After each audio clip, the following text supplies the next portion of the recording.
ሃይማኖት አንዲት ናት። በሰማይም በምድርም እግዚአብሔር ለሰው ልጆች የሰጣት ወደ እግዚአብሔር የምታደርስ አንዲት እውነተኛ ሃይማኖት አለች። እርሷም ክርስትና ናት። እስኪ ክርስቲያኖች ሁላችሁም እኔም ክርስቲያን ነኝ በሉ እስኪ።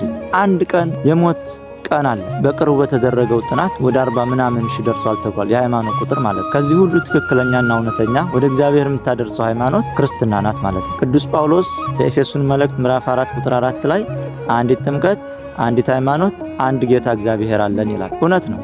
አንድ ጌታ አለን። ስለዚህ ሃይማኖት አንዲት ናት። እርሷም ኦርቶዶክስ ተዋሕዶ ክርስትና ናት። ይሄ ሁሉ በምድር ላይ የምናየው ሃይማኖት ሁሉም ጸላዔ ሰናያት ያመጣ የዲያብሎስ ሃይማኖት ነው ሁሉም ማለት። ሁሉም ዲያብሎስ ያመጣው ሃይማኖት ነው ማለት እና ብዙ ሰው ሃይማኖቱን አያውቅም። ባለማወቅ ሚዲያ ላይ ተምሮ ሚዲያ ላይ የሚጠፋ ሰው አለ። ይሄንን መልእክት ለሁሉም ሰው ሼር አድርጉ። መጽሐፍ ቅዱስ እንዲህ ይላል በትንቢተ ኤርምያስ ምዕራፍ 6 ቁጥር 16 ላይ እንዲህ ተብሎ ተጽፏል።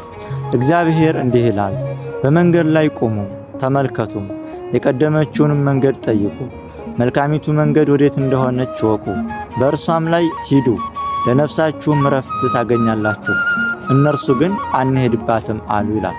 አሁን በዓለም ላይ ያሉ አህዛብም መናፍቃንም ከሃዲያንም ይችን ሃይማኖት አንሄድባትም እያሉ ነው ማለት። ስለዚህ እኛ ሃይማኖታችን እውነት ያለውን ነው ምንናገረው እውነት ነው ማለት። በነገራችን ላይ ይሄንን ስል የማንንም ሃይማኖት ለመንቀፍ የማንንም ጥላቻ ኑሮኛ አይደለም። በክርስትና ሃይማኖት ማንንም መጥላት አትችልም። እንደ ሻማ እየቀለጥ ለሌላው ብርሃን መሆን ነው በክርስትና ሃይማኖት ማለት። ማንኛውንም ሰው ጥላትን ወደህ መኖር ነው የሃይማኖታችን ዋና መሰረት፣ ፍቅር ነው ማለት እና ሰው ማንኛውም ሰው በሃይማኖት ተቋም ሊጠራ ይችላል። ለምሳሌ ማንኛውም ሰው በቋቋሙ በሃይማኖቱ መዋቅር ስም ሊጠራ ይችላል።